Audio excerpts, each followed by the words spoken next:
네, 고칼의 뉴스 브리핑 이슈 인터뷰로 다시 돌아왔습니다. 오늘 모처럼 정치 관련 내용으로 인터뷰 진행했는데요. 사실 개인적으로 좀 지난해 지방선거 이후에 여기 소식 좀 궁금해서 제가 먼저 노크를 했습니다. 그래서 찾아가 봤는데요. 2012년 창당 이후에 10년 동안 활동하면서 단 한 번도 도지사 후보를 내지 않았고 결국 지난 지방선거에서는 원내 진출에 실패를 했습니다. 바로 정의당 제주도당인데요. 처절한 자기 반성에 입각해서 새롭게 조직을 재건하고 있는데 최근에는 각종 지역 이슈 선점에 주도적인 역할을 하면서 나름 존재감을 뽐내고 있습니다. 고 허창옥 도의원의 이 부인으로도 또 알려지신 분인데요. 농민운동가 출신의 김옥임 도당위원장 만나서 얘기를 해봤습니다. 정치 상황 진단도 좀 들어보고 제주의 현안이라든가 그리고 정의당이 앞으로 풀어내야 할 숙제 같은 거에 대한 김 위원장의 속내 직접 한번 들어보시죠. 네, 김옥임 위원장님 오늘 여러 가지 얘기 한번 나눠보겠습니다. 오프닝에서 말씀드렸던 것처럼 굉장히 좀 기대할 만한 질문 그리고 답변들 아마 많지 않을까 싶은데요. 안녕하십니까? 반갑습니다. 네, 역시 이 여전사의 이미지가 이 에너지가 활짝 넘치십니다. 그렇습니까? 예. 도당위원장 지금 한 취임 6달 지금 되셨죠? 그러니까 네. 작년 10월 10월 17일부터 예, 하셨으니까 네네. 벌써 1년의 절반 정도를 지금 이렇게 도당위원장 그러니까 그러게요. 이끄셨는데 어떻습니까? 6달을 맡는 소감. 예, 이제는 그 말 안 하려고 하는데요. 5달 때까진 5달을 5년처럼 내가 산다. 뭐 아하. 이런 말을 할 정도로 긴장되기도 하고 또 뭐지? 빨리 이렇게 모습이 정의당이 회복돼야 된다는 생각에서 그렇습니다. 발로 마음으로 뛰었습니다. 그래서 제가 도당위원장 나올 때 위기를 기회로 비상하는 제주도당이라는 슬로건을 건 것처럼 정말 이 위기를 어떻게 극복하지? 이게 사실 밤잠도 많이 설쳤습니다. 그러셨구나. 예. 그게 바로 성과로 나오진 않겠지만 그런 마음이 도민들에게 다가가길 언제나 소망하고 바라봅니다. 그렇습니다. 웃으면서 말씀하셨는데 그 웃음 속에 굉장히 많은 고뇌와 그 시간이 예. 뭐 물론 지금 6개월밖에 안 됐습니다. 파노라마처럼 싹 지나가는 예. 요런 모습이 좀 보이네요. 제 눈에도 이게. 예, 당연하죠. 굉장히 당 상황이 많이 어려웠지 않습니까? 네. 예, 그 얘기 조금 이따 해보도록 하고 예.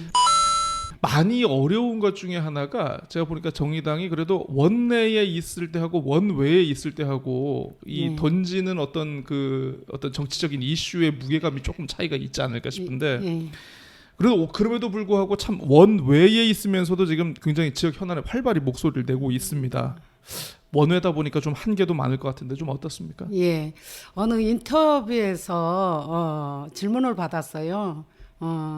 의원 하나 없는데 어떻게 하실 거냐. 당연한 질문이긴 한데 또 빈정이 상하셨군요. 아니요, 빈정이라기보다 뭘로 대답할지 농담이었습니다. 예. 난감하셨겠죠. 예. 그래서 가만히 생각해 보면 왜 진보 정당이 있어야 될 이유를 찾으면서 쭉 왔던 길입니다. 그래서 처음 진보 정당 할 때 의원 없었고요.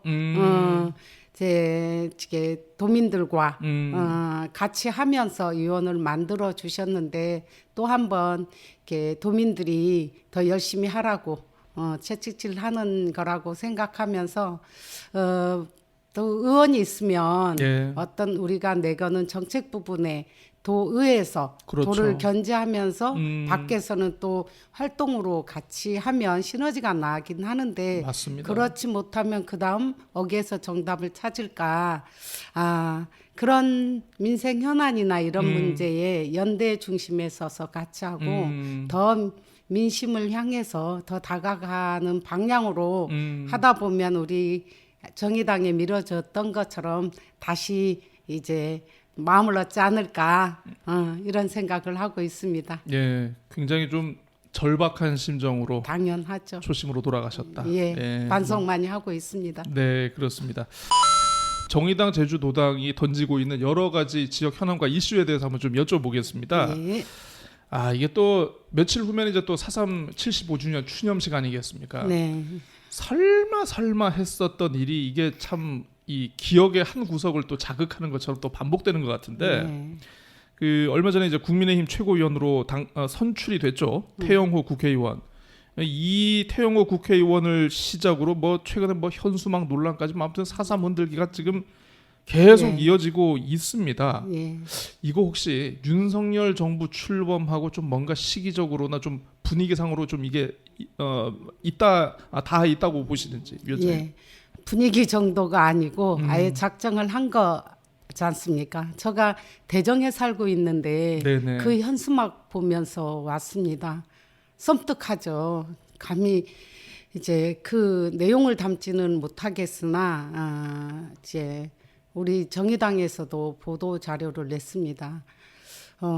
이번 4.3은 75주년이나 되는 행거잖아요. 그렇죠. 4.3 특별법이 마련되고 진상보고서에 그 근거가 명확하게 밝혀지고 이랬는데 왜 이렇게 태영호 최고위원부터 이렇게 이제 색깔론을 펼치지? 그냥이 아니겠다.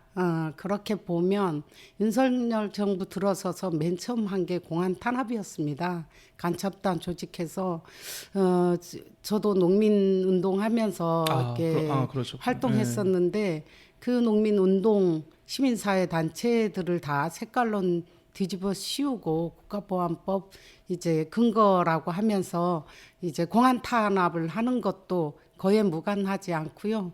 4.3이 지금 현수막 문제가 아니고 국정교과서에 집필 근거로 삭제를 했었습니다. 5.18 역시도.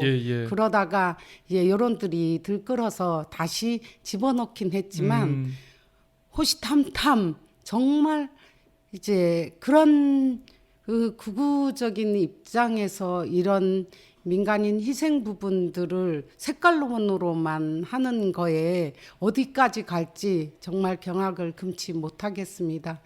그래서 이번 플랜카드에서 현수막에서 보여줬던 이런 것들에 유족회 회장님하고도 통화했었는데 정말 명예훼손이나 역사적 사실을 호도하는 부분에 어떻게 이렇게 방책이 마련돼야 되지 않나. 현수막 철거 부분도 했는데 법적 근거에 대한 선거관리위원회에서도 근거가 없다라고 해서 그러면 4.3 특별법 개정에 그런 근거를 둬야 되는 운동까지 해야 되지 않나라는 거에 공감을 합니다. 제발 정말 4.3 희생자들을 다시 죽는 게 아니면 자진 철거해서 제 4.3 75주년 많은 4.3 행사가 정말 다 추모와 애도의 마음을 가지면서 행해졌으면 참 좋겠네요. 예. 그 얼마 전에 이제 민주당의 송재호 국회의원께서 이제 4.3 특별법 개정안 그 처벌 관련 규정을 넣는 거 하고 또 이제 엊그제 보니까 이제 김한규 국회의원 같은 경우는 맞불 현수막을 또 이렇게 내고 오셨더라고요. 뭐 어쨌든 같은 야권이시기는 한데 물론 정당은 다릅니다. 좀 어떻게 민주당의 어떤 그래도 힘이 있는 정당이니까 민주당은 이런 그 4.3의 왜곡과 관련된 대응 좀 적절하다고 보시는지 아니면 좀 더 했으면 우리 정의당 의원 같이 하고 있습니다. 송재 의원님 개정안에 우리 강은미 의원님도 같이 하고 있고요. 당연하게 어떤 같이 할 수 있는 것들은 어떤 당을 떠나서 누구 입장에 설 것인가의 원칙을 중심으로 이제 하고 있습니다. 그럴 때마다 우리는 어느 이중대라고 좀 억울하긴 합니다만 그럴 때 판단해서 어떤 역사적 근거 누구를 위한 원칙 이런 걸 세우면서 정의당이 소수지만 가려고 노력하고 있습니다. 나름대로 소수 정당이지만 그 포지셔닝이 좀 명확하신 것 같습니다. 네, 그러려고 하는데 국민들 마음의 눈높이에는 다 안 갈 때가 있어서 그 얘기도 조금 이따가 다시 한번 해보겠습니다. 어쨌든 소수 정당이기는 하지만 굉장히 이제 제가 아까도 말씀드렸지만 어떤 이 의제를 지역 현안에 대해서 의제를 던지는 거라든가 나름대로 끌고 가는 거에 대해서는 굉장히 그래도 좀 잔뼈가 좀 굵었다라는 그런 느낌도 많이 듭니다. 보면은 특히나 최근에 보면은 그 일본의 후쿠시마 핵 오염수 방류 뭐 이르면 이제 다음 달 아니면 다다음 달부터 이렇게 시작이 될 것 같은데. 어쨌든 지역이 가장 우리 지역 내에서 이게 가장 중요한 현안이기도 한데 좀 약간 뭐라고 해야 되지? 정치권에서 좀 조용 많이 하죠. 네네. 요거 관련해 가지고 어쨌든 우리 정의당 제주도당이 공동 대응, 야 6당 공동 대응을 주도를 하셨습니다. 요거 어떤 계기로 이렇게 추진을 하게 됐고 혹시 앞으로 이제 뭐 어떤 활동들 이렇게 할 예정인지 좀 소개 좀 부탁드리겠습니다. 예. 핵 오염수 방류 문제는 공약에도 넣었습니다만 제주도 어민의 문제, 제주도민의 문제가 아니고 전 국민의 생존권에 달린 문제입니다. 뭐 4월 내년 늦으면 7월이라고 방류된다고 하는데 그의 고민들이나 대책, 사후 대책이 아닌 이렇게 방류를 막는 어떤 이게 방안들이 별로 보이지 않아서 시민사회 단체들이나 이렇게 도민 대회 그리고 전국 대회까지 했고 청소년들까지 일본 영사관 앞에서 1인 시위를 하고 그렇죠. 있습니다. 예. 이런데 도에서 또 이제 정부에서 이렇다 할 입장이 안 나왔고 시기는 다가오고 이럴 때 어땠습니까? 그 뭐지 강제징용 그렇죠. 대상 제3자 변제안이라는 진짜 말도 안 되는 그런 방식을 해법이라고 내놓으면서 굴욕적인 한일 정상회담을 열겠다고 했을 때 그렇습니다. 우리 정의당이 고민을 했습니다.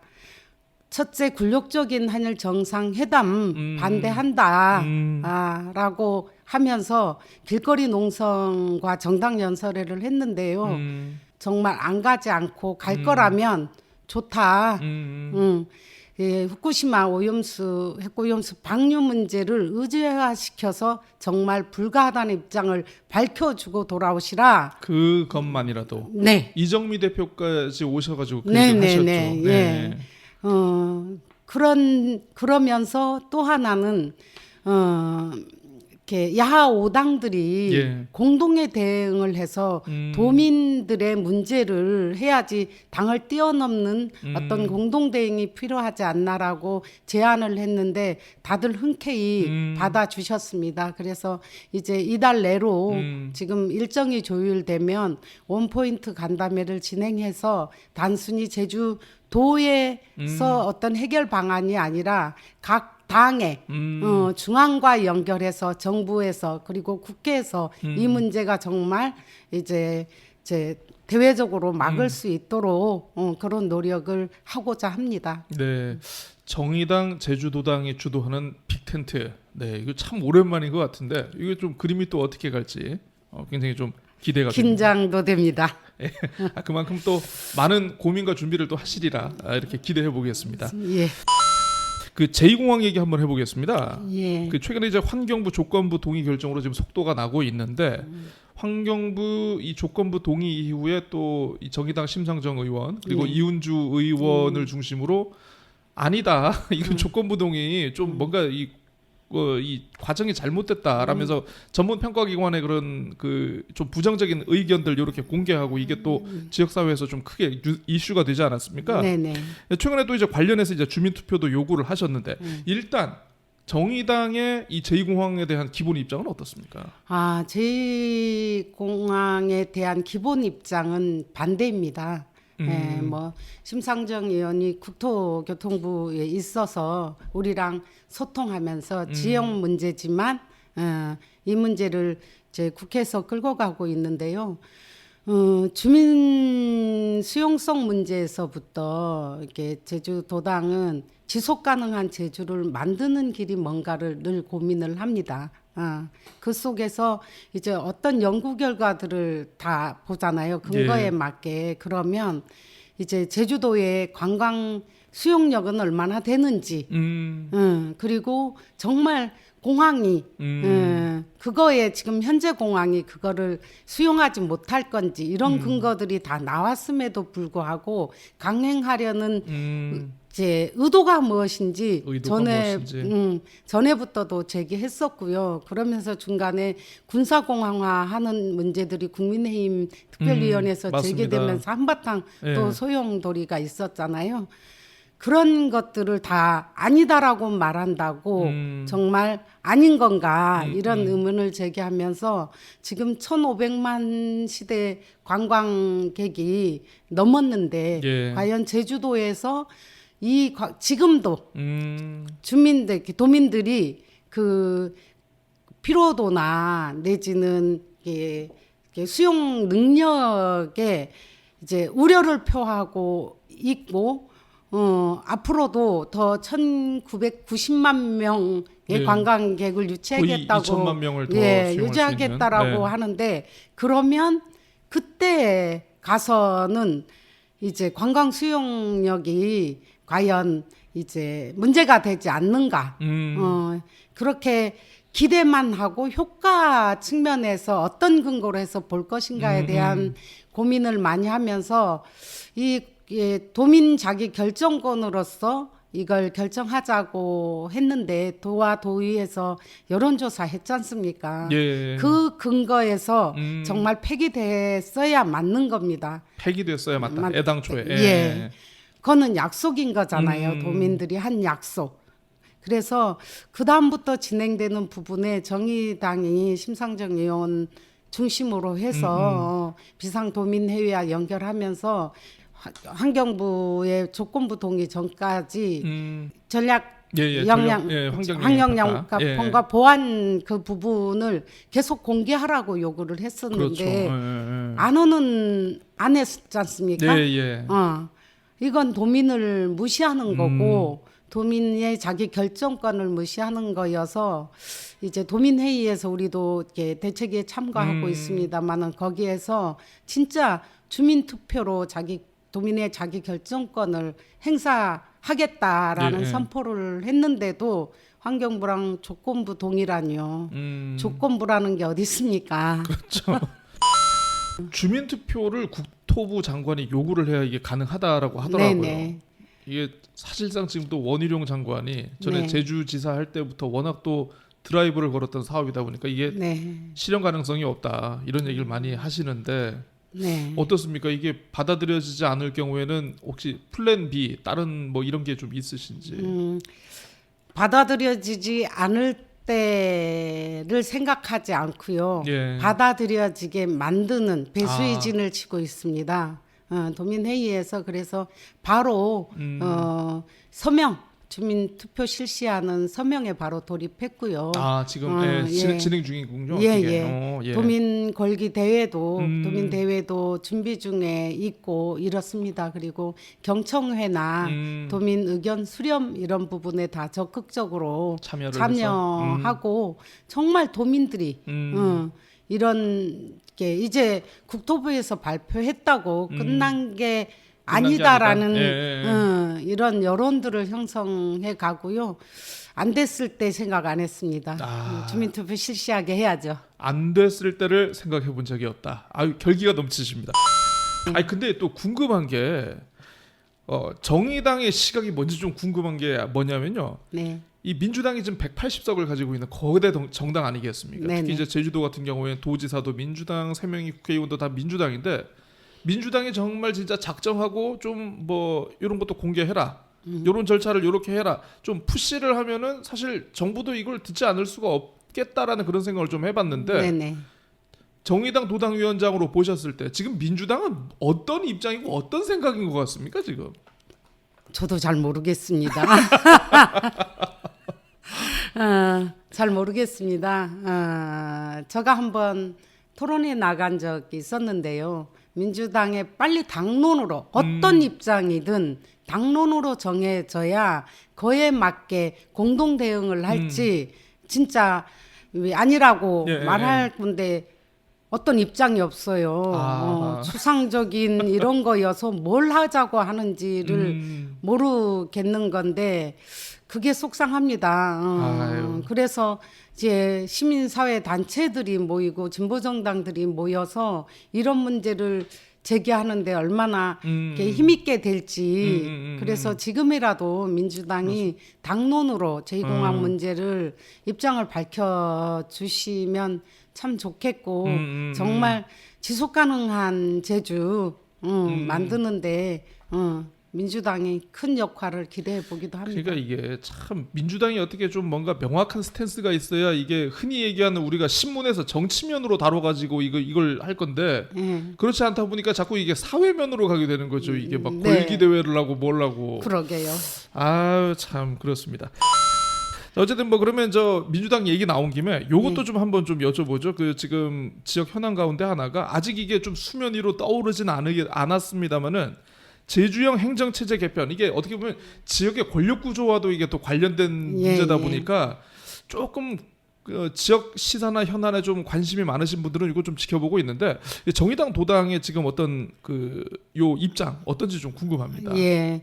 한 용역이 한 9월 달로 나올 걸로 알고요. 비공식적으로 제주 연구원과 진보 정당과 좀 의견 듣는 자리도 있었습니다. 그래서 뭐 그렇다고 뭐 비공식적이어서 의견 듣는 정도였는데 어쨌든 우리 정의당 입장은 행정시를 자치시로 만드는 부분 그리고 기초자치단체장을 직선제로 하는 부분 그리고 자치시의 기초의회 부활 그리고 강역의회나 기초의회 할 때 연동형 비례대표제로 그렇게 하는 큰 틀에서의 요구들은 운영위에서 다 결정해서 하는데 예를 들면 그런 질문을 해요. 행정 개편에 몇 개로 나누는 게 뭐 좋냐 뭐 이런 거에 빠져들면 그건 어떤 역사성이나 주민 수용성에 근거해서 다들 이제 협조하면서 슬기롭게 가야 될 문제지 몇 개로 나누는 문제가 중점이 되면 안 된다고 봅니다. 지역적인 문제다. 네네.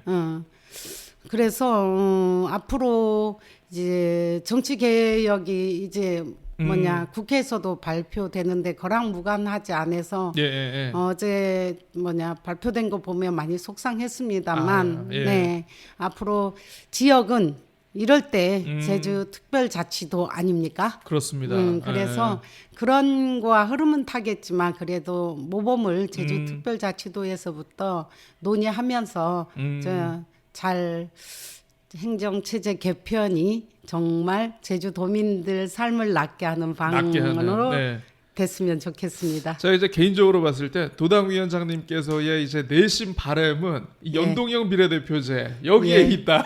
네. 사실 뭐 정당마다 처한 상황이 조금씩 다르니까.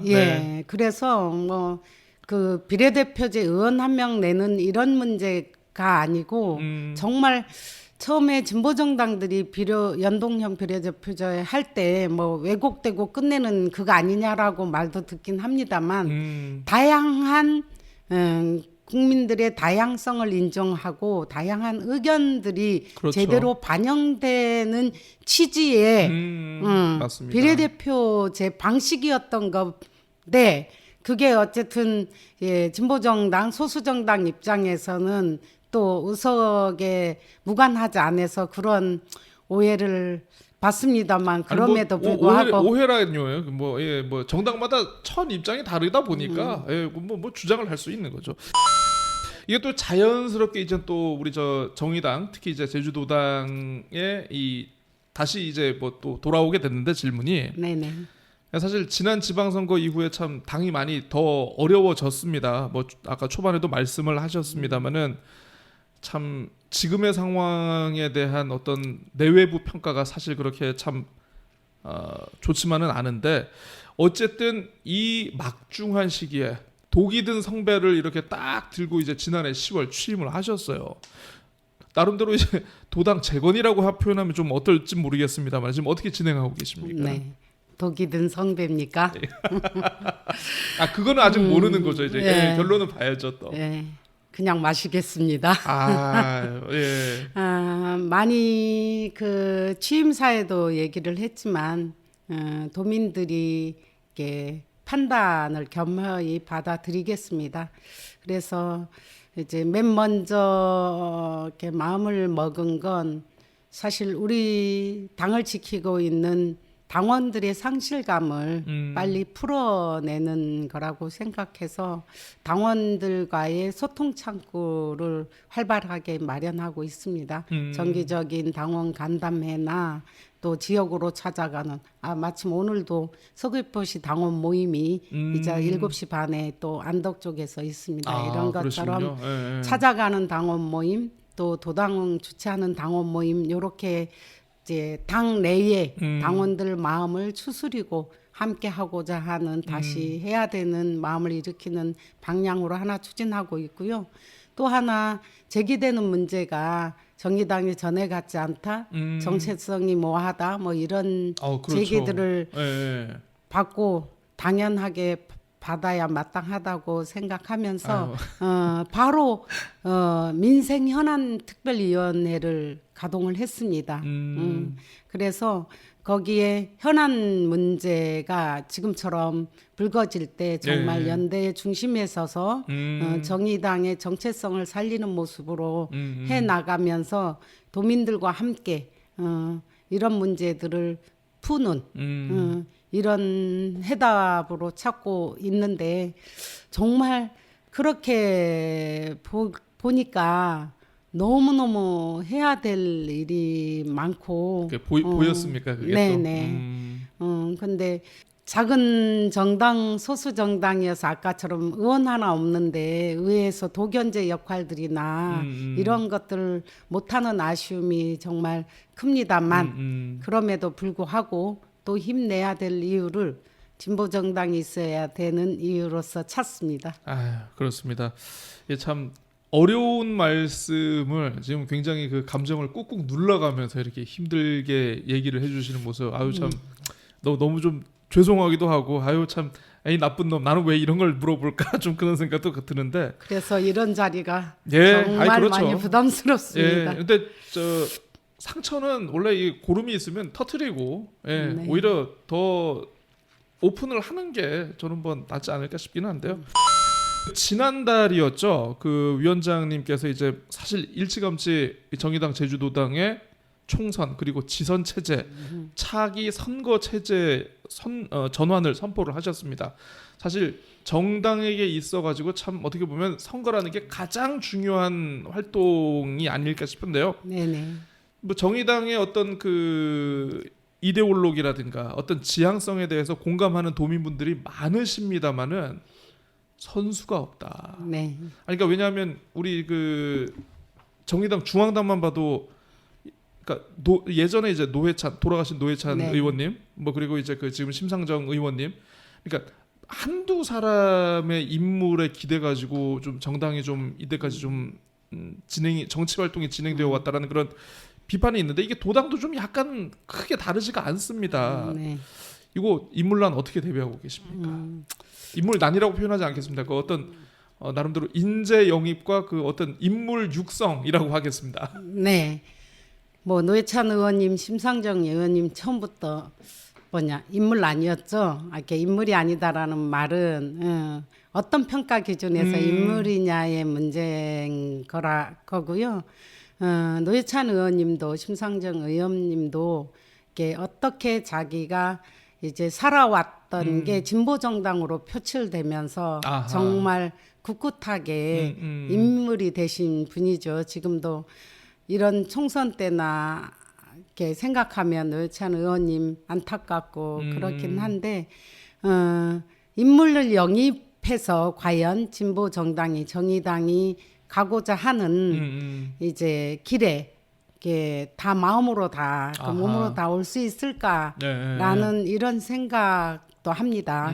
그래서 이제 우리가 그 지선 끝나면서 평가 속에서 4년위원회를 구성하자.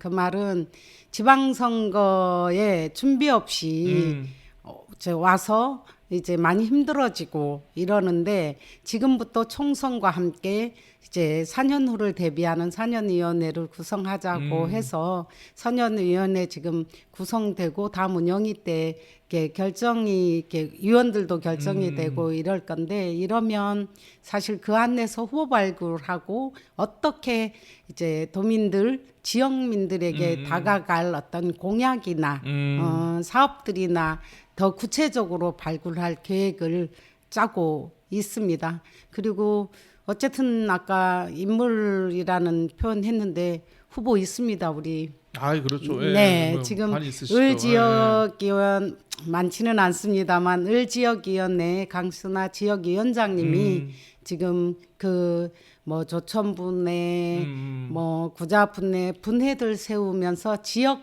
생활 정치 예를 들면 조천분해가 지금 1년 동안 지역에서 플로깅을 하면서 1년이 됩니다. 그렇게 굉장히 작은 지역 단위로 네네 예. 당원들이 모여서 지역에 그렇게 활동을 하면서 생활 정치에 모범을 보이고자 하는 것들을 지금 구상하고 현안 문제와 함께 그렇게 구상하면서 활동을 하고 있습니다. 뭐 금방 성과가 나타나지는 않겠지만 예. 이제 진보 소수라고 하는 진보 정당의 방식에 맞게 계속 투벅투벅 이제 생활 정치를 하면서 지역민들에게 다가가도록 하겠습니다. 참 보면 안타까운 게 민주당은 너무 오래 해서 피로감이 큰데 국민의힘은 차마 못 찍겠다. 이런 도민들이 많습니다. 네, 왜 그 표가 정의당으로 안 갈까요? 그러게요.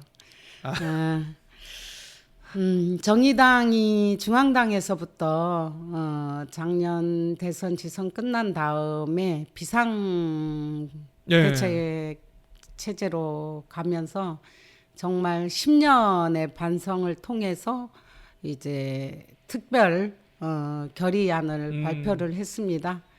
재창당 결의안이죠.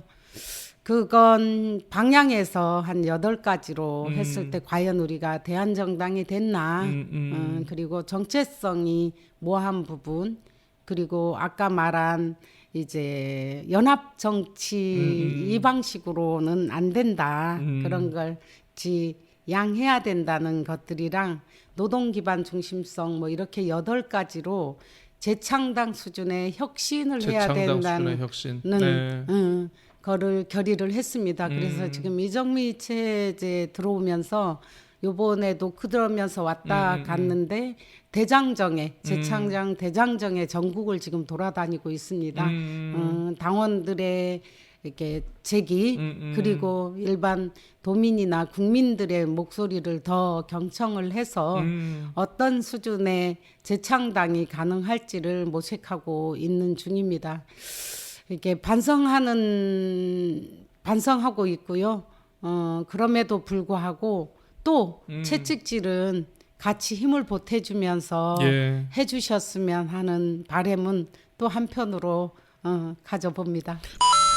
오랜 시간 그 정의당을 좋아하셨던 분들의 이 얘기를 좀 들어보면은 정의당이 갖고 있었던 그동안의 뭐 인권, 노동 존중 네. 이런 가치가 어느 순간부터 좀 약간 그 어떤 페미니즘적 가치로 좀 많이 변질됐다에 대해서 좀 뭐 실망하시는 분들이 있으시더라고요. 뭐 물론 정의당에서 그에 대해서 할 말은 굉장히 많을 거라고 저는 생각은 합니다만은 이에 대한 위원장님 진단은 어떠신가요? 이게 일리가 있는 뭐 또 문제 제기입니까 이게? 당 내에서도 그런 제기가 있습니다. 근데 그렇게 페미니즘 정당이라고 그런 페미니즘 문제를 의존화시켜서 해서가 잘못이 아니고 노동 중심성을 많이 잃어버린 게 문제라고 판단이 듭니다. 무게 중심이 너무 저쪽으로 가버려가지고. 그래서 보여지는 모습 속에서 그런 부분이 실망스럽다는 제기들 많이 받고 있고요. 노동 중심성에 그러면 어떻게 갈 건가? 원래 진보 정당이 정말 노동자, 농민, 계급 중심의 정당으로 구현이 되고 그 중심에서 다양한 문제들을 더 폭넓게 해야 되는데 언제부터 아까 8개 방향 얘기했지만 노동 중심성을 잃어버리지 않았나라는 게 이제 자기 반성과 함께 그런 것들을 이렇게 고민을 하면서 지금 지도부에서는 노동 한마당 네, 뭐 예, 예. 이렇게 하면서 노동 현장을 이제 찾아가고 더 기울을 기울이고 또 하나 심혈을 기울이는 이제 정의당이 발의한 노란봉투법이 그렇죠. 예, 예. 20년 만에 그것도 상임위 통과할 정도의 우리나라에 살고 있습니다. 그러니까 그걸 보면은 그걸 제가 요번을 보면서 느낀 게 뭐냐면 정의당이 이제 그 되게 국민들 앞에 이제 얘기를 하고 싶어 하시는 것 같았어요. 우리의 본질은 노동이다. 네, 우리는 원래 이거다. 네, 예, 우리가 다시 돌아왔다. 이렇게. 네. 예. 그래서 같이 정말 이 노란봉투법이 본회의서까지 통과돼서 전 노동자들의 이렇게 권리가 법적으로 보장됐으면 좋겠고요. 그 길에 정의당 뚜벅뚜벅 갈 겁니다. 그리고 서민을 위한 법도 만들어서 더 다양한 일하는 사람들이 희망이 될 수 있도록 정의당 당연하게 초심 잃지 않도록 저희 도당도 그런 고민 있겠지만 중앙에도 그런 고민을 늦추지 않을 수 있게 언제나 제기하도록 하겠습니다. 그래도 보면 이제 도당 중에서는요. 뭐 국민의힘이나 민주당에 비해서 그래도 정의당 도당이 좀 중앙당에서는 좀 먹어주지 않나 싶기도 한데. 저 예. 편파적이라고 들을 것 같은 괜찮습니다. 말씀을 하십니까? 예, 저 원래 편파적입니다. 자, 어쨌든 오늘 여러 얘기 들어봤습니다. 참 그 위원장님의 고민, 그 또 이제 앞으로 이 무거운 짐을 짊어지고 또 나가야 될 저 먼 길. 네. 참 어떻게 이거 참 응원을 해드려야 될지 모르겠습니다만은 예. 어쨌든 뭐 자 도민과 청취자분들에게 이제 마지막 우리 앞으로 그 정의당 제주도당의 어떤 활동 방향 계획 소개하면서 인터뷰 마무리하도록 하겠습니다. 네. 도민들이 이렇게 정의당에 대한 제기는 애정 표현이라고 생각합니다. 애정이 없으면 잘하라는 소리도 하지 않을 거라고 생각하면서 반성하는 입장에서 겸허히 받아들이고요. 아까 앞에서 쭉 얘기했던 것처럼 이게 당원분들이 이제 더욱 참여를 높이면서 생활 정치를 해나갈 수 있는 지역에 뿌리내릴 수 있도록 더 촘촘히 당원들과 함께 힘을 낼 거고 아까처럼 민생 현안위원회 가동해서 현안 문제, 민생 문제에 정의당이 정말 앞장서서 하는 모습 보여드리겠습니다. 그리고 사년위원회 구성했는데 이 아까처럼 당은 선거에서 보여주는 건데 이런 게 공약 사항이나 후보 발굴이나 빨리 마무리하면서 여러분들의 응원을 기다리고 앞에서 보여주면서 우리 정의당 제주도당 나가겠습니다. 뚜벅뚜벅 걸어가겠습니다. 도민 여러분 정말 채찍과 함께 응원도 함께 해주십시오. 감사합니다. 네, 정의당 김오김 제주도당 위원장님과 얘기 나눴습니다. 시간 내주셔서 감사합니다. 감사합니다.